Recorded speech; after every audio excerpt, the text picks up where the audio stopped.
Yo, what's up? It's your boy E.T. Look, if you're looking to or you got to raise the bar on your marriage, you gotta click the link and get into Married into Crazy, y'all. I'm telling you, this coaching is gonna take your relationship to another level. Now look, you already know you need to raise the bar. You know that already. So stop thinking or overthinking. Click that link, and Marriage into Crazy is gonna take you and your spouse to marital bliss. Now you know. Click the button. Let's go.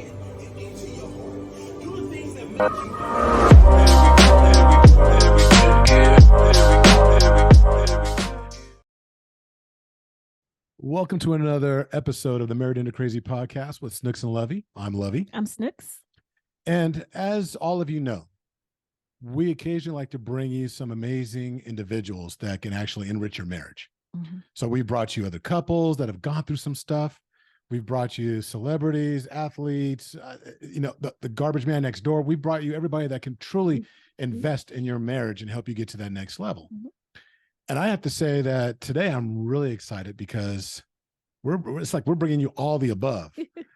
I mean, the person that we're going to bring you today is a recording artist, an accomplished 3-time author, a wife, a mother, and most importantly, a child of the Most High.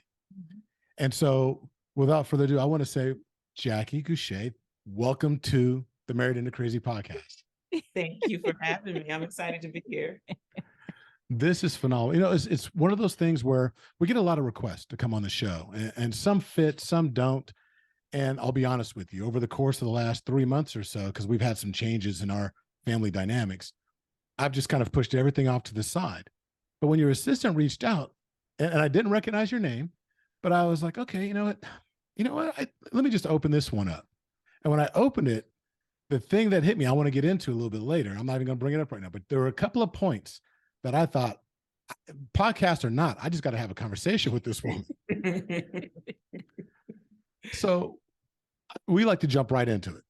Okay, let's do it. All right. So I need a little bit of background. Can you give the audience a little bit of your perspective of your history? Okay. Well, I was born and raised in Los Angeles, raised in church. My mom was a musician in church. And so my whole family was musical. Her father's a pastor. They're all musical. They all sang. My brothers and I all grew up in music and in church. So I had a really rich foundation for music. But up until the age of 9, my parents were together and everything was wonderful. Then they got a divorce. And at that point, everything fell apart. And from 9 until I graduated high school, we probably moved about 10 times. We were moving every year. And so that is what led me kind of down this path of rebellion and ended up doing the drugs and all that stuff. And then, of course, after having a spiritual foundation and being raised in church, I found my way back to God because of the addiction, back to church. And actually, I can't really say back because when I went to church, in my younger days, I only went because my parents took me. Mm-hmm. As a late teen, right. I went on my own, and that's when I developed my own relationship with God. So I have a strong foundation. I have had the pleasure of being the minister of music and worship leader at my church now for 34 years. Wow. So we could talk about that and all that entails, because it's kind of like a marriage. Mm-hmm. Having this relationship that I have with my pastor and with the church that I've had for all these years, I can guarantee you probably already know that there were many times that I wanted to quit and I wanted to leave, but I didn't. And so I'm really grateful to God for the growth that took place, staying in that one place right for that long. And I'm tickled. I'm laughing because I don't know how much of my story you guys know. Well, I know probably more than Lovey knows, but because I don't know if she go ahead. No, I was just gonna say there's just one thing that you mentioned that I found very profound when you talk about how your grandpa is a pastor. Mm-hmm. And when you said how you were raised in church, a lot of us, we grew up in church, but growing up in church and really being active and being part of church are very different things, and you don't really realize that initially. But I found it very refreshing when you said how your parents, they didn't like force you to go to church, and it wasn't that, how did you word it? It wasn't that aggressive type of almost, abusive a situation, you know, Right. when we're forced to, no, you're going to go and you're going to, and then you're there all day and, you know, things like Yeah. that. So I was like, when you just made that point about it being a relationship, I'm like, wow, because that is a relationship, you know? Absolutely. Absolutely. My mother was raised under that strict, abusive, religious, Right. oppressive household. Oppressive. Yeah, that's So the word I she was didn't looking want for. to do that to us, but she loved church. She loved God. So she took us. When we want to go, we didn't go. But, you know. No, it's a beautiful way of pointing out that the marriage to the church. It's funny to me. You said that, you know, the things that you've been doing for the last 30, was it 31, 34? 34. 34 years as the minister of music is like a marriage. And what immediately came to my mind, I was like, okay, well, Christ is married to the church, and that's in of itself service. Exactly. Right? A lot of service. But then when you talked about you two right now, about how your parents didn't really force you to go, I'm thinking, you know, even that kind of relationship can become toxic. Yeah. Even though we're talking about the church. Absolutely. You know, sometimes we're talking about church, sometimes we're talking about the church. I prefer church. Right. And you know, it's a beautiful segue though, because even with all of that, the seeds had been planted. Right. Then your music career took off. Yeah. How did you get introduced?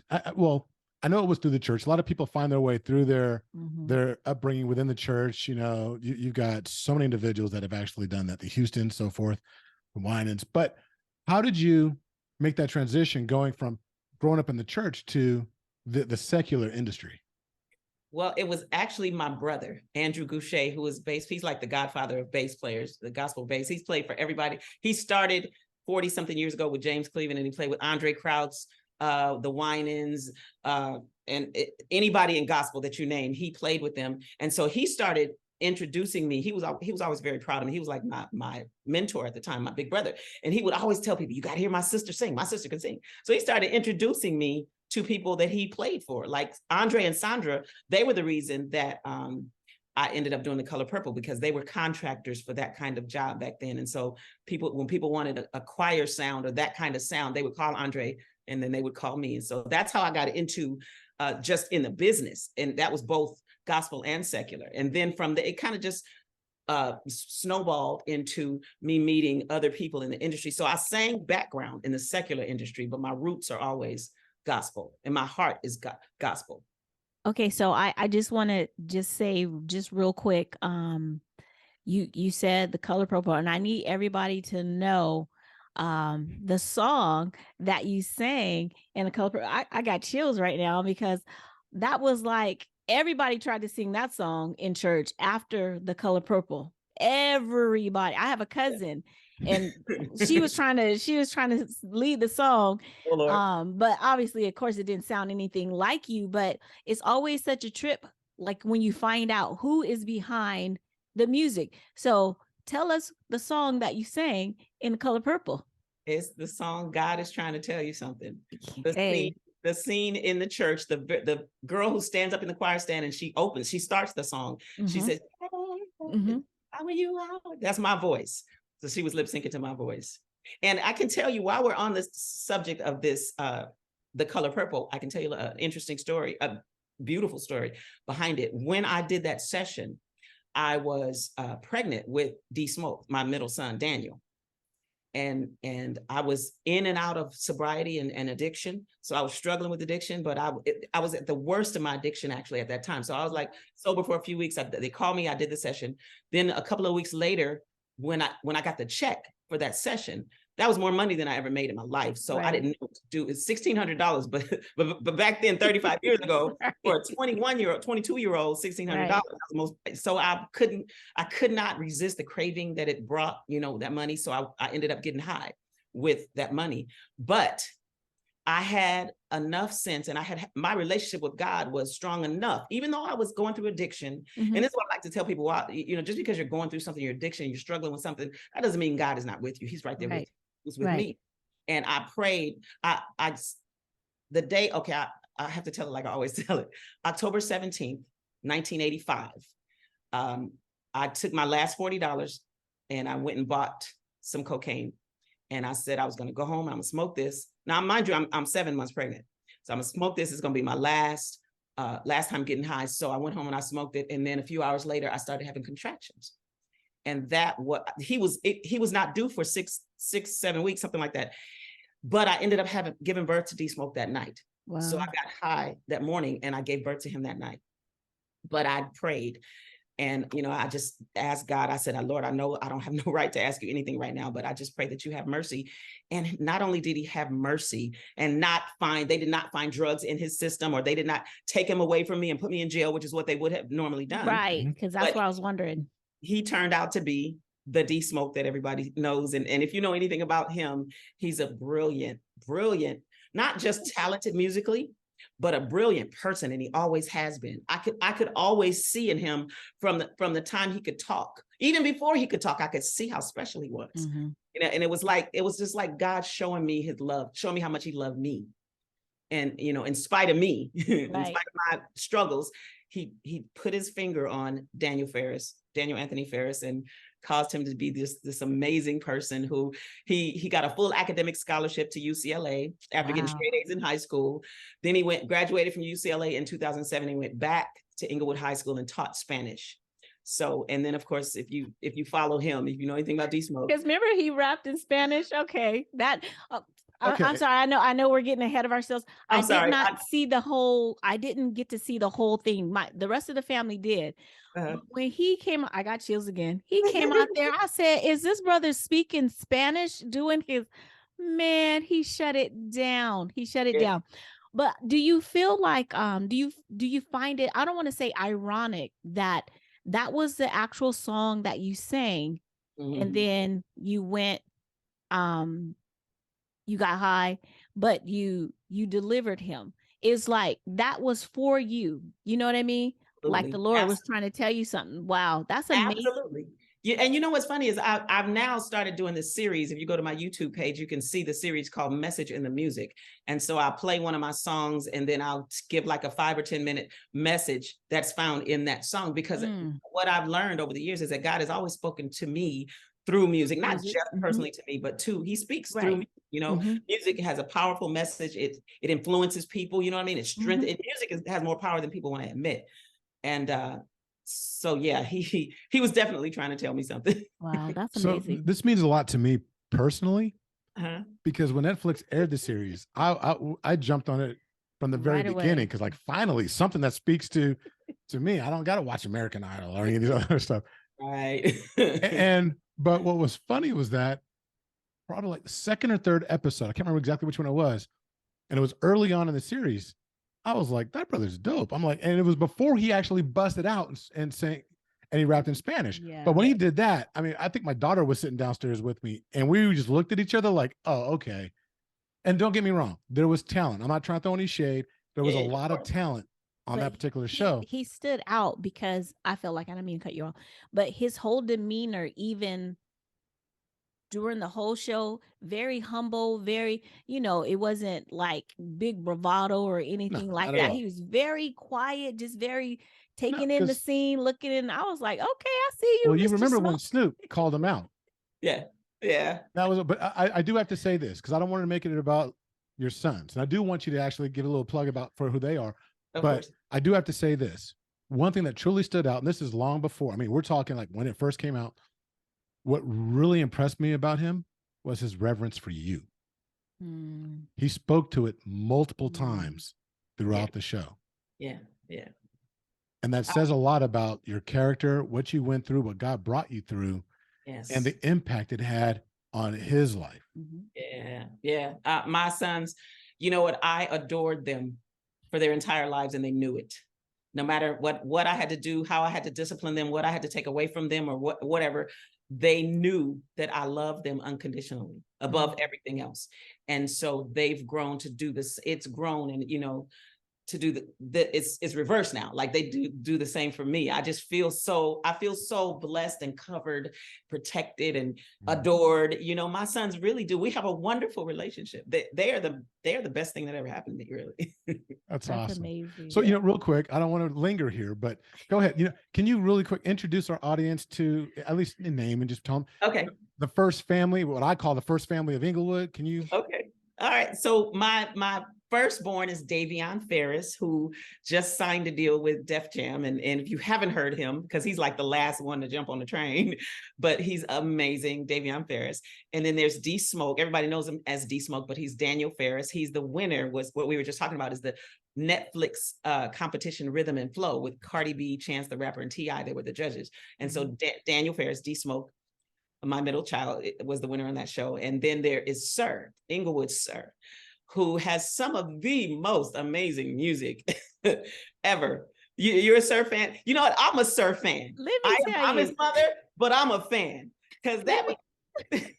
Girl, wait. Let me I gotta just say this. Like, we're gonna fight over the mic. I told her, I was like, okay, we're going to be interviewing Jackie Gouche. And I go, I want you to read her background, do a little bit of research. I'll do my research, whatever. She's like, okay. So she's looking through it. She's like, okay, this is cute. This is nice. Okay, I really like this. And there were some points that I still want to get into. But she was like, yeah, okay, this is nice. And then she stopped and she's like, Sir. Wait a minute. Sir. She picks up her phone. She's like, my sir? So I was introduced to his music because, you know, we have a 23-year-old daughter and we have a newly 20-year-old. She just turned 20, and they play their music and whatever. And, you know, most of the time I'm like, good Lord, can you just turn that off? You know, but every now and then something to come on that I'm like, oh, I like that. So Sir came on, John Redcorn. I don't know why that song. I went in my daughter's room and I had my phone out. I said, who is this? And because I'm looking for him now, you know. And she said, that's Sir. And I said, Sir. She goes, yeah. I said, what is the name of this song? And she's like, you like this song? I said, oh my gosh, this song, I don't know what it was, but it just spoke to me. And I got it, and I played that song every day for like 2 weeks. Wow. I love that song. I'm like, can we just get Sir to come on and sing that song? But this shows that in the midst of it all, you know, I'm a true believer that in the midst of our challenges, that's when God does his best work. Absolutely. When we stand aside and let him work, let him cook, as they say. Yeah. And in your life, God has been cooking because... Oh my goodness. I know. I was like, okay, so what's this got to do with marriage? What's this got to do with all? No, they're into this. I promise you, they are. I'm telling you now that one of the things that stood out to me, and I'd like to hear your perspective, is one of the things that really hooked me was that you've been married 3 times To the same man. To the same man. My mother's been married 3 times, but it was not to the same man. So yeah. I want to hear about that process. Okay. And go ahead. So I was 20 years old when I first met and got engaged to him. And I got pregnant. And we were in this religious atmosphere. We went to a Kojic church, which they were very, very strict. And, you know, so the whole air was, you know, you can't have premarital. I mean, one of the rules is you can't have premarital sex. So we were terrified that people were going to find out that we had sex. Right. So he's like, got to get married, right? 20. So a month after my 21st birthday, I married him. And so looking back, it was a choice. Let me just say, I don't regret it at all. I don't regret anything. I don't do regret. But it was a choice that I made as a child. I was literally a child. I was 21 years old, got pregnant in this religious atmosphere. So the decision to get married to him was not made under any circumstances of there was no wisdom in that. I never even heard the term red flag, but in hindsight, there was 100 of them. I didn't recognize them. Now, I always have to pause and say that my ex-husband is a wonderful man. He's a wonderful person. He was a beautiful father. He did an awesome job, you know, parenting with me. And he's a great guy. But there's so many things about him that for so long, I didn't recognize that the problem that it was because I was so busy doing the religious thing, you know. Right. God heal my marriage. God heal this marriage. God gonna fix this marriage. That's the man God chose for me. So I gotta stay, you know. And even after I divorced him the first time, you know, I made so many dumb decisions after that I ended up going back because I felt like the divorce was a mistake, but it wasn't a mistake. You know, I look at it all as a learning process. You know what I mean? I grew up because of all the things that I had to face, you know, being his wife. But the issue that I finally realized in my late 50s was that he doesn't have what I need. It's not that he's not willing to give me what I need or willing to be who I need. He doesn't have it. He was raised by his grandmother, and he didn't have a relationship with either of his parents. So there was a lot that he didn't get growing up, because, you know, there's parental input is vital with kids, and he had none. So he's, you know, still figuring out how to grow up and be a man, even after we got married, you know what I mean? Issues. But I finally had to admit to myself that he doesn't have what I need. And I just celebrated my 60th birthday. So the question was, do I want to spend the rest of my life dealing with these issues with this man? I love him. I love him to this day. And we're very good friends.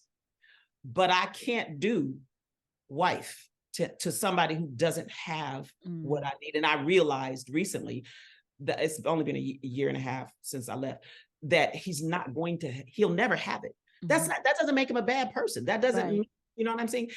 Like I said before, it was a decision that was made when I was a child.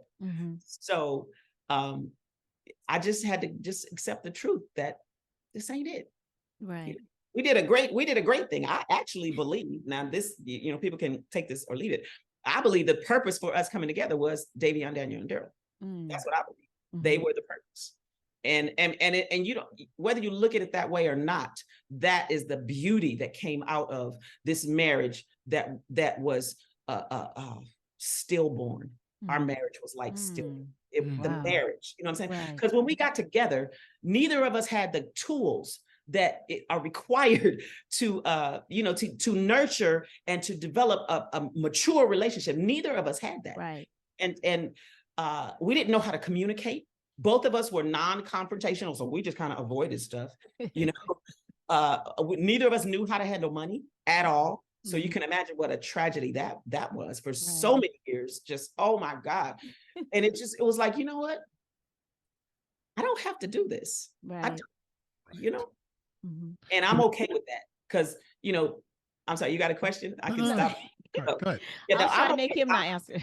Let me say what I'm not saying. I am not advocating divorce. Right. I am not an advocate for divorce. I am an advocate for being healthy and living a life that is you know, healthy, like doing what's best for you. Right. When you finally grow up, like I finally grew up, it took me a long time, and I realized what was best for me, and I realized that he didn't have it. As much as I love him, and as cool a person is, and let me give an example of what I mean, because people may be wondering what I mean when I say he doesn't have what I need. Okay, so one of my, I'm trying to do this the short way. I have to kind of go around a little bit. So when I was a teenager, and this is all relevant because it's all about the kids in the book. When I was 7 years old, I started taking piano lessons. And I didn't like my teacher because he used to pop my fingers. So I told my mom, I don't want to take piano lessons. She said, okay. When I turned 14 and got to high school, I was upset with my mom, really upset. Like, why didn't you just get me another teacher and just persist, right? So I decided at the age of 15 that when I have kids, I'm going to teach them music, whether they want to learn it or not. Another decision that I made at 15 was that I am not going to ever be a fat woman. And so I dove into the healthy mindset and eating right and exercising. And I've done that my whole entire life. My ex-husband is a diabetic. And so for 25 years, and this is my explanation for one of the examples of what I mean when I say he doesn't have what I need. So for 25 years, I preached to him health. I was on his case constantly. Baby, you can't eat that. Baby, that's way too much sugar. Oh my God. I don't want, where you want to go eat? I want fried chicken. I don't want fried chicken. I want a salad. I want something. So that was a clash. And that is, I mean, the way you eat is a huge part of who you are. It's a huge part of your overall, it is your health, what you put it. And I could never convince him to change his mindset about health. He's now diabetic. He wasn't when I was preaching to him about the sugar, but he eventually was diagnosed with diabetes. And even, I'm sorry, I always pause because I don't want to make him look bad. No, but no, not at all. Even to this day, as a diabetic, he eats the same. that was a battle that I got tired of fighting. We're so different in so many ways. And when I finally accepted that, I was like, okay, it's all right if I don't want to be your wife, because it was a decision I made as a child. Mm-hmm. I made that decision before my brain was fully developed. So, you know, it's true. And how old was he at the time? He was 27. His brain was well, barely formed. Barely. He was 27. I was 21.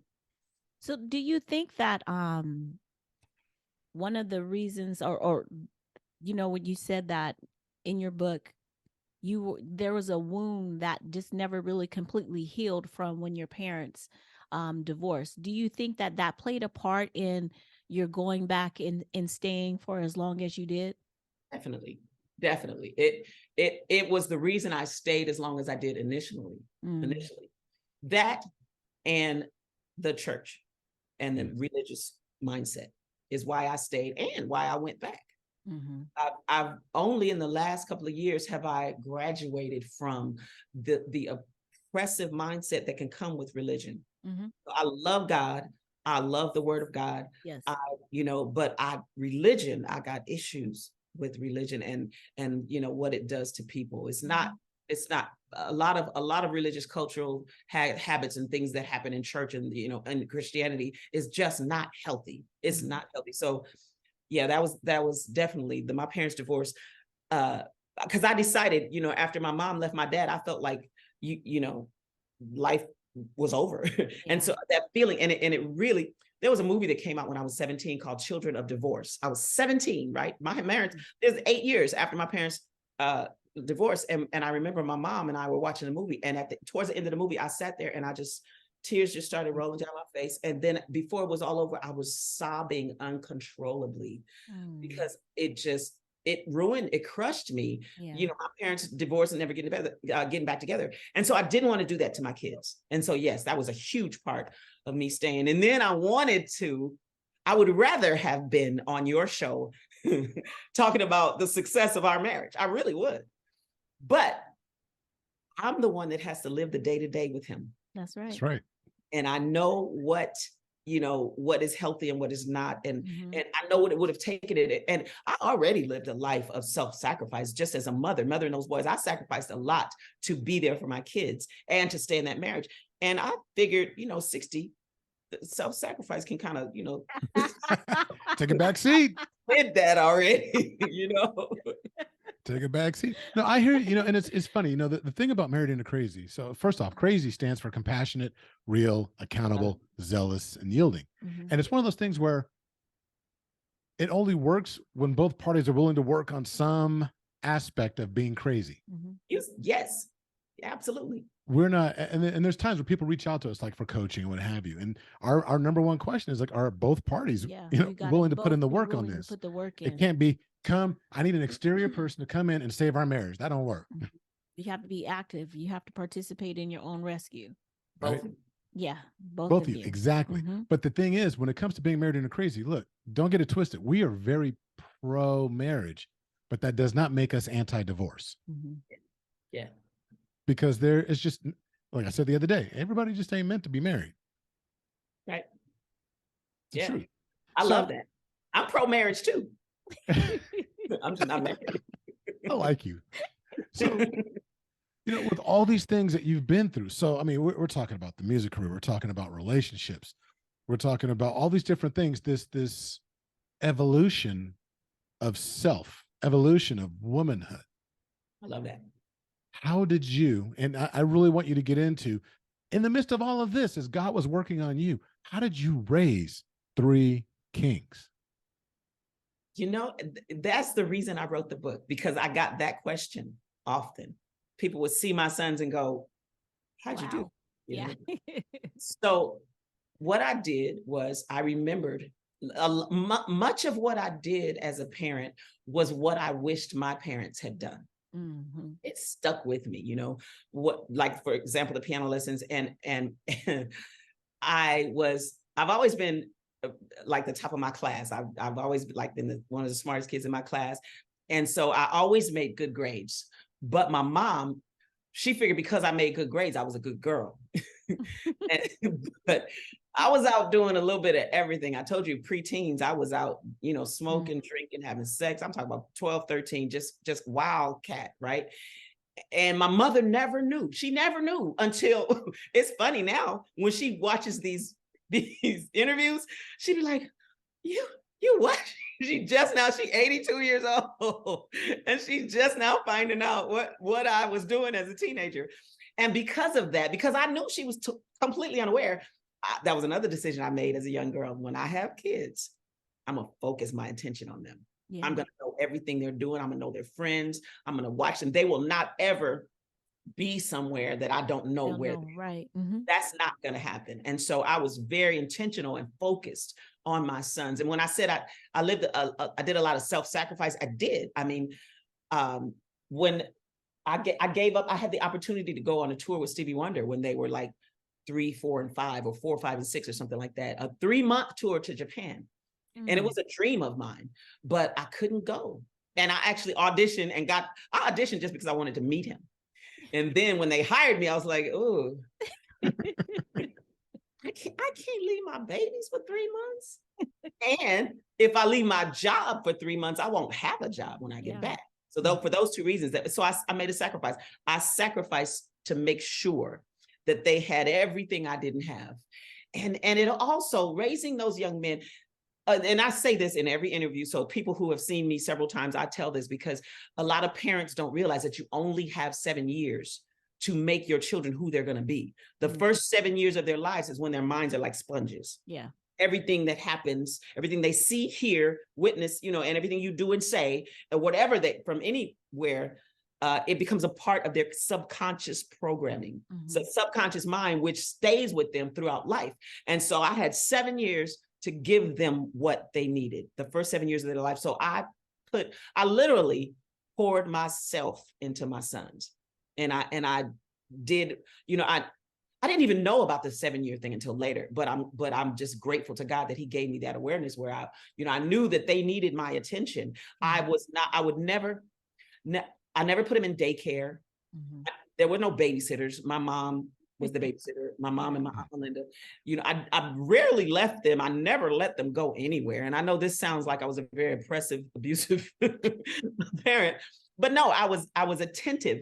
And I was, even though I didn't let them go, like spend the night at other people's houses or anything, I was always making sure that they had a good time. We took them on vacations and we put them in karate lessons, and they were in Little League, and of course they had the music lessons from me all the time.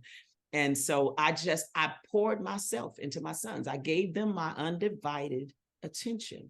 And it makes me sad today to know that many parents, not most, but many parents can't even afford to do that because they're struggling so with the make a living and then build a career and build a business and make money and take care of the expenses and all of that, while the kids are getting their stuff from somebody else.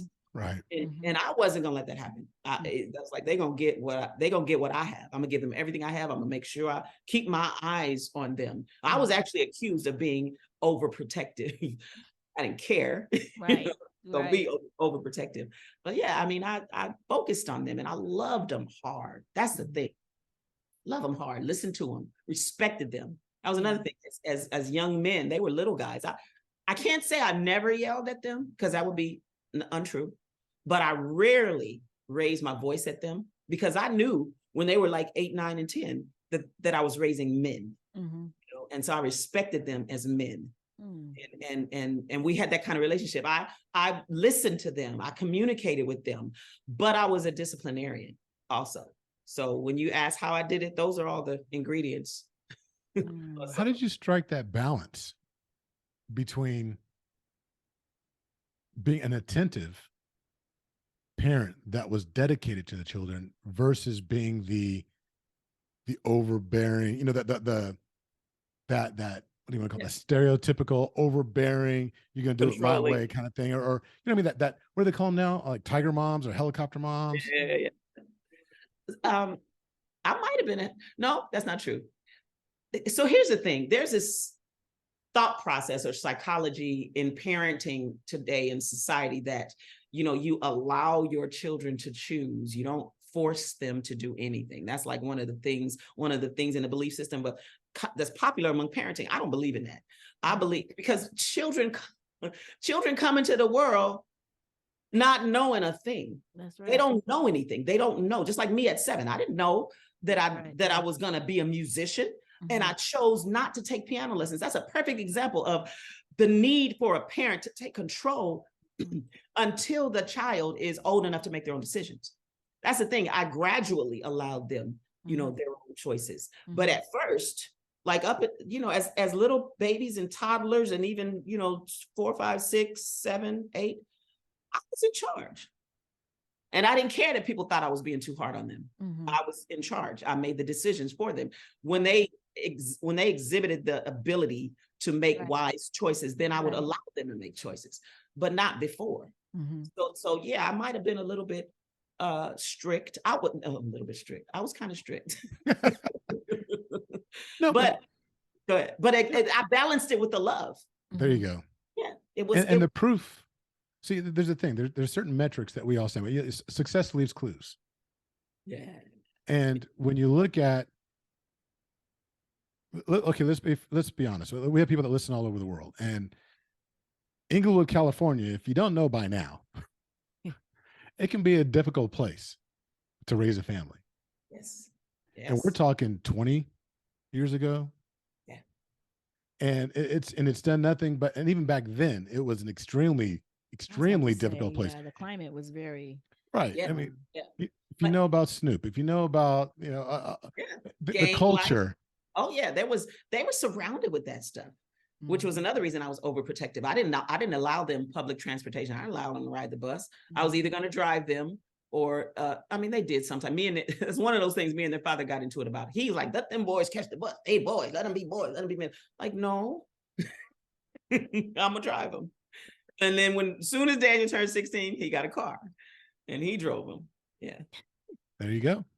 Yeah. No, but it's one of those things where we have to look, I'm a firm believer that when you come into this world, you're butt naked and by yourself, and I love that. You are responsible for you and those you bring into the world. Yes. Right. And I knew that they were my responsibility, point blank, period, everything about them. And I took that responsibility serious. As a matter of fact, there's something about, like, you have kids. So is it Snooky? I'm sorry. I'm saying your name. Just Snooks. Okay. Snooks. You've given birth. So you know what I'm saying when I mean there's something about that responsibility when you carry that child and you push that child out, and that's your not creation, but you know what I mean? The product of you. Yep. It's an awesome responsibility. And what I did know, what I was aware of was that it was on me to determine who they became. And a lot of parents don't think like that. It's on you as a mom and a dad to be the architect of their lives. You lay the foundation for their entire lives. And I knew that. I knew that because my foundation, like I've said before, was shaky. The foundation, I don't fault my parents, Right. Parents, they knew. And so I happened to know more, and I learned from them. I learned from their mistakes. And so, yeah. Wow, that's amazing. I mean, just the fact that you are who you are. I mean, you are absolutely beautiful too, because seriously, I'm not even trying to blow smoke. You're beautiful. And you were able to overcome what you overcame, like telling the story about I'm 7 months pregnant and I'm out here doing drugs. Soon as I get some money, it's like your hands start itching for, what movie is that? Pookie. And he like New Jack City. Right. I mean, now I'm fiending or whatever. Yeah. So what was it that when you were able to just say, okay, I'm done and I'm just walking away from that? What was it? What was the thing that was the turning factor for you? It was my babies. They were 1, 2, and 3 when I got high for the last time. And it was because I was in the room one night in my bedroom getting high, and they were in there with me, our bedroom, and they were asleep, and I'm getting high. And Davion, my 3-year-old, woke up And he asked me, Mama, what you doing? Mm. That every time I think about it, I remember the feeling, how low I felt. Like, and I told him a lie. I said, I'm taking some medicine, baby. And at that point I had to decide, either I'm going to be a drug addict or I'm going to be a mother. And so, you know, that was the turning point for me. Wow. Yeah. That's good. God has been active in your life. Yes. And, you know, and this ministry that you have, it goes way beyond music. You know that. Oh, yeah. Right. And I hope that everyone that's listening right now need to do several things. First and foremost, it's time to evaluate, get into this evaluation mode of, where am I? What kind of impact am I having on my children? If you have children. Yes. If you don't have children, you are around. There's little people, I guarantee, that are around you, that are looking at you, watching you. Ask yourself, what kind of impact am I having on those little people? Absolutely. Whether you gave birth to them or not. Yeah. Yeah, And because then, the stuff that goes in their brain doesn't have to come from the parents. That's right. It's amen. anybody around them. Yeah. I'm That's sorry. right. No. And it's just, and aside from asking what kind of impact am I having on those lives, you know, start to ask, you know, what kind of, if you were to look at me and think about what kind of ministry do I have, whether you're like involved in the church or not, if there was a ministry of self and what you're doing, what would that ministry be? What are you projecting out in the world? Right. Because I look at Jackie right now and I'm thinking, man, the light about you is beaming. Thank you. It's beautiful. And it has nothing to do with Sacramento lighting the beam and basketball and all that. Got to get it in there just a little bit. So silly. Okay. No, but it's a beautiful thing. And the other thing is that everybody should be thinking about is, where can I get this book? How do I get Raising Kings? Yes. You can get it on Amazon.com, Jackie Gouché, Gouche. You can get it on JackieGouché.com. You can order it. And if you order it from my website, then you'll get a signed copy, because I mail those. I send those out. Yeah. And there's an audiobook that is my voice, which I feel really special about that. I'm excited about that, because not only did I read it, but there are also snippets in the audiobook. You hear my mother sing, my mother's amazing voice 50 years ago. She sounds just like Aretha Franklin. So there's a snippet of her in the first chapter. You get snippets of my three kings when they were little guys, the very first demo that they did. You get to hear that. And then some of the songs that they recorded, because they had when they were 10, 11, and 12, they had a record deal with DreamWorks Records, and they actually recorded some music, but it never got released, thank God. But those snippets are also in the audiobook as well. And there's a snippet of me singing at the age of 16. So it's a little brief. Raindrops on roses. When I was a teenager and I did this tour. So you get to hear a little bit of, you know, the live music. That's so cool. From the past. Yeah. So it's so funny to me that you even bring up that you said Aretha Franklin, because there was a part in the book when you were talking about your mom like auditioning, or she was performing and you could only stay for like the first set. I don't know why, but that I was like, immediately I thought about the movie Respect. I don't know.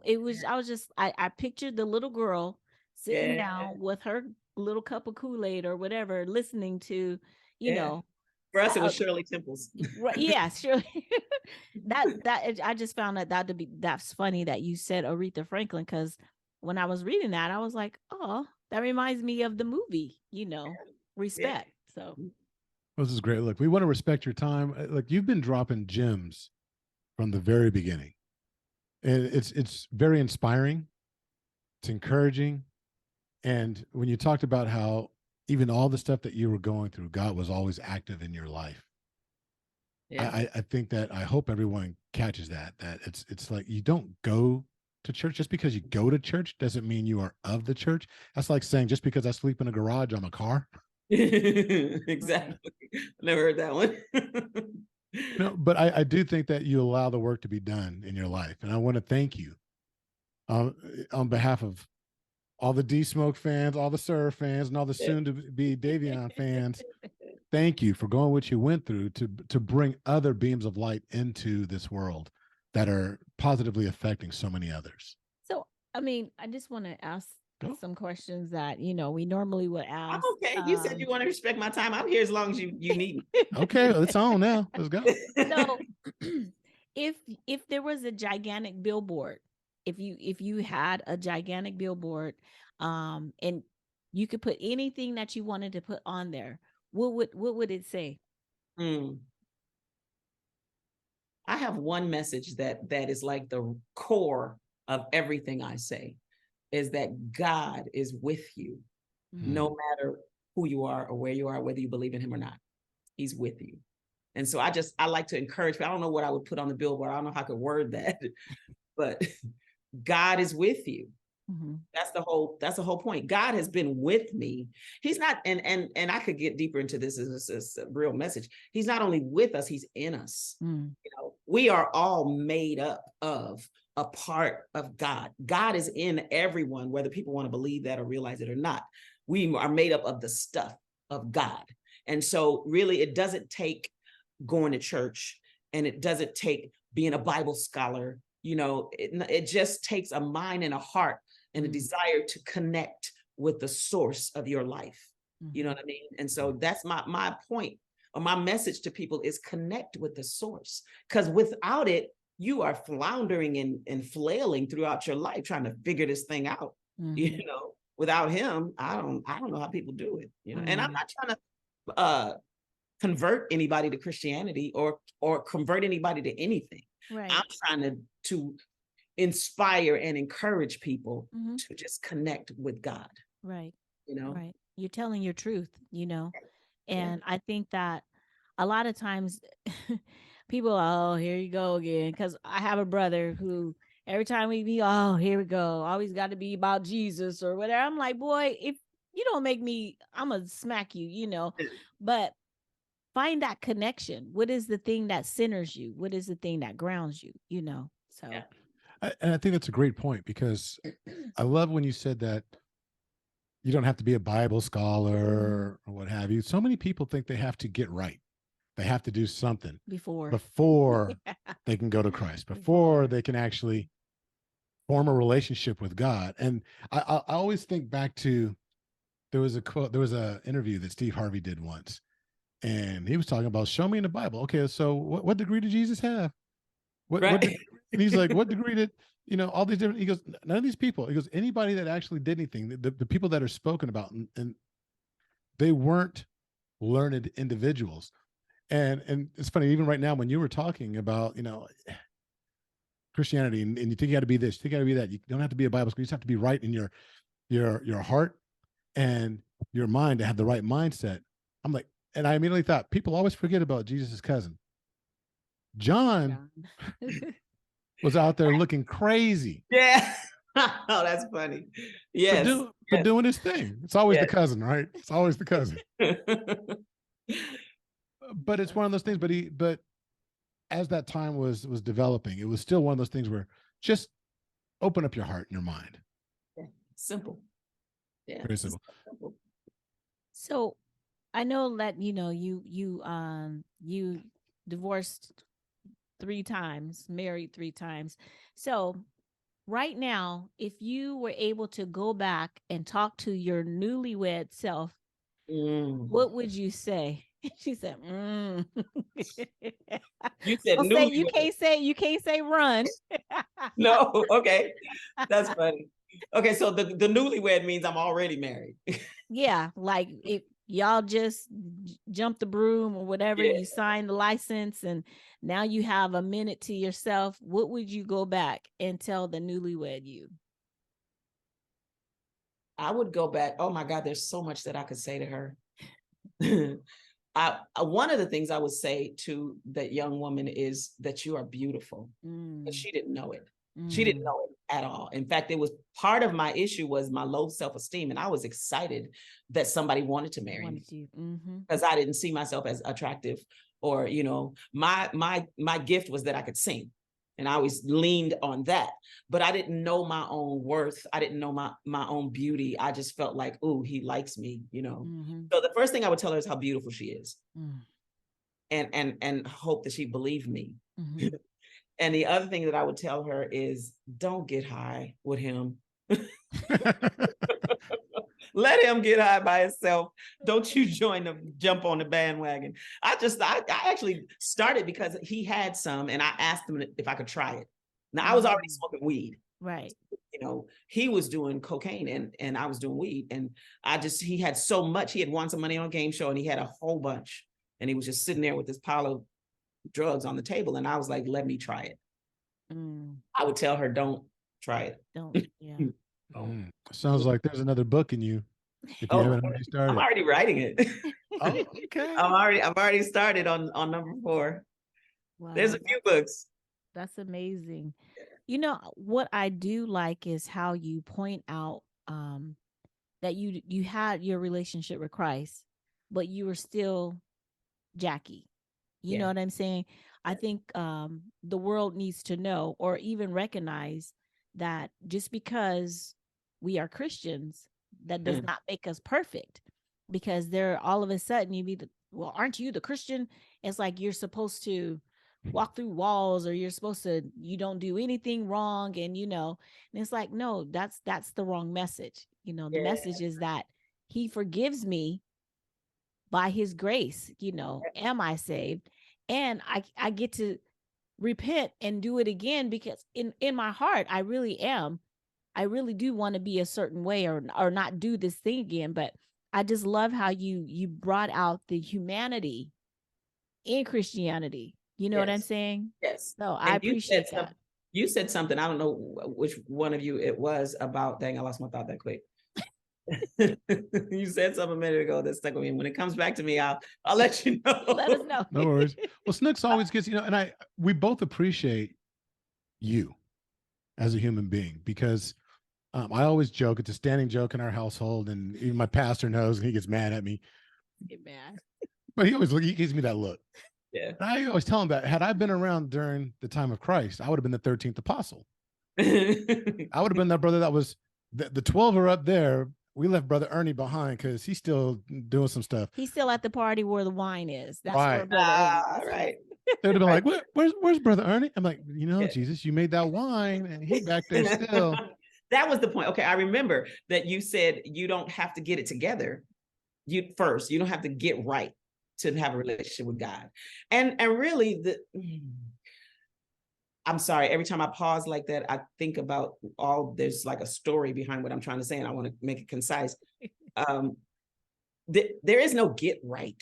The church has laid out these rules of what's right and what's wrong. And I mean, everybody is born with a conscience. Right. So when you're doing something that's not right. You don't need people to tell you, don't do this, don't do that. You know what I'm saying? Right. So, but it's not about, like you said, it's not about getting right.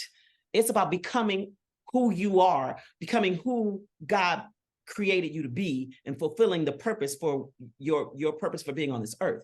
It's not about how much sex you do or do not have, or how many drinks you have or don't have. It's not even about that. I think, and crucify me, some people who are listening who are super Christians, I don't think God cares, it's as much about the behavior as he does about the relationship, because the relationship will adjust the behavior. That's right. So don't worry about I drink too much, I got some. Don't just engage with him. And the more you get to know him and the more you walk with him, and you begin to not just receive his love, but pour his love out and live the life that you are meant to live, then all that stuff it won't be an issue. And that's my experience. No, I agree. I totally agree with that. And it's like you said, it's not about the rules, it's about the relationship, because he was very relational, I mean, that's why he went to the dinner at the who was it, the tax collector, he didn't be like, oh, I'm finna go eat with the Pharisees and the Sadducees. They were the worst ones in the first place, Exactly. The religious folk. People. Yeah. Exactly. Right. Look, I see a t-shirt coming. Look, it's not about the rules, it's the relationship. And then a cross on there. Yes. Oh, okay. Hey, go for it. You'll put that to music, girl. Okay.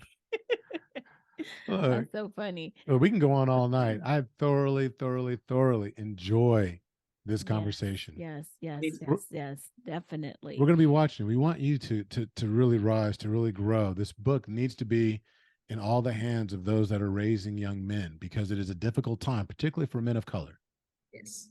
particularly for Black men in this age where even now, as we speak in 2023, going into 2024, we're still dealing with the same stuff from the 1950s, from the 1960s. It's just repackaged and refed. It's regurgitated over and over and over again.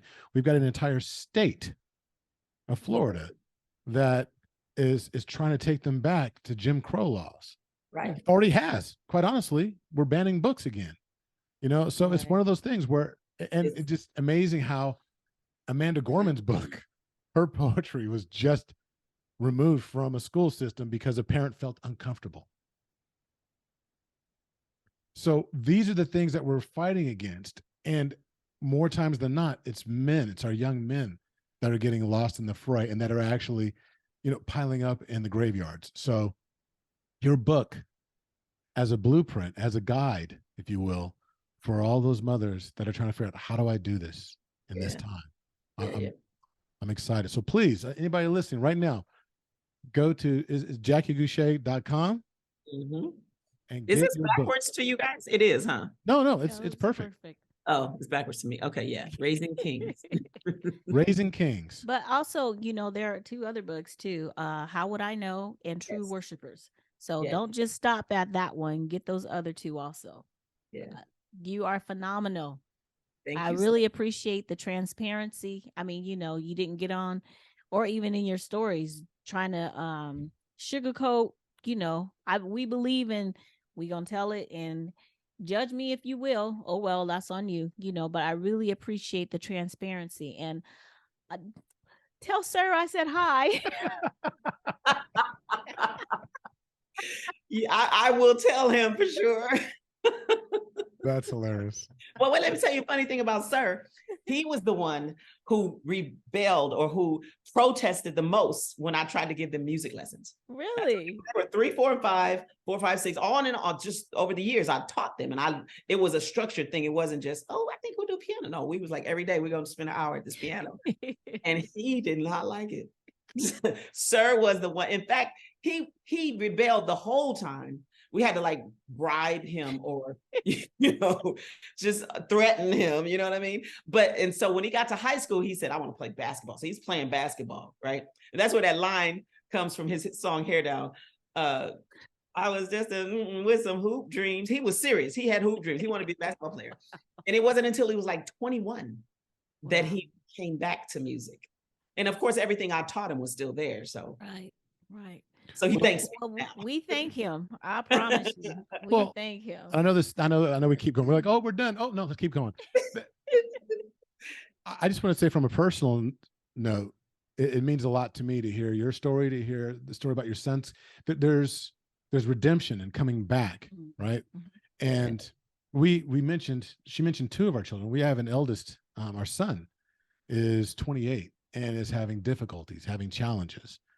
And I love to hear it and see that when seeds are planted and with the right opportunity, that the soil is fertile, and that provided, you know, you keep loving, right? Providing that nurturing, that the roots will take. Yeah, absolutely. So that means a lot to me. Yeah. Definitely. So with that said, everyone, please do yourself a favor. Don't do me a favor. Do yourself a favor. Yes. And make sure you follow Jackie Gouché. Well, again, I know we said it earlier, but if once again, you can give all your handles when it comes to social media. It's at Instagram is J Gouché. And Facebook is Jackie Gouché. Those are only 2 I use. I mean, I'm on Twitter, but I don't really do it. So but yeah, you can find me at my website, JackieGouché.com, and Instagram at J Gouché Music, and Facebook at Jackie Gouché. I did have a question that I wanted to. You said that. I did have a question. So, you know, with the remake of Color Purple coming back out, are you going to be part of that project, or are you doing your own thing now? Yeah, no, I'm not. I don't have anything to do with that. That's okay. 35 years old. Yeah, I just wondered. Okay. I'm gonna go see it. Yeah. For sure. Look, and you know, I'm gonna be comparing. I'm like, Yeah. Okay, let me hear. I'm like you. I know every line to the whole script. I know it. Everything. Yeah. Everything. So, Well, hey, thank you once again for making time to come on yes. to the Married and Crazy podcast. Please keep being that second letter of crazy, which is real. Keep being real and sharing yourself with the world, please. Not just that. I feel like the zealousness for Christ, that just shows when you're talking, So yeah, stay crazy in all areas. Stay Yes. crazy. Sometimes crazy is just really crazy, It's not, Right. Well, like we always say, until the next time, be blessed. Bye-bye.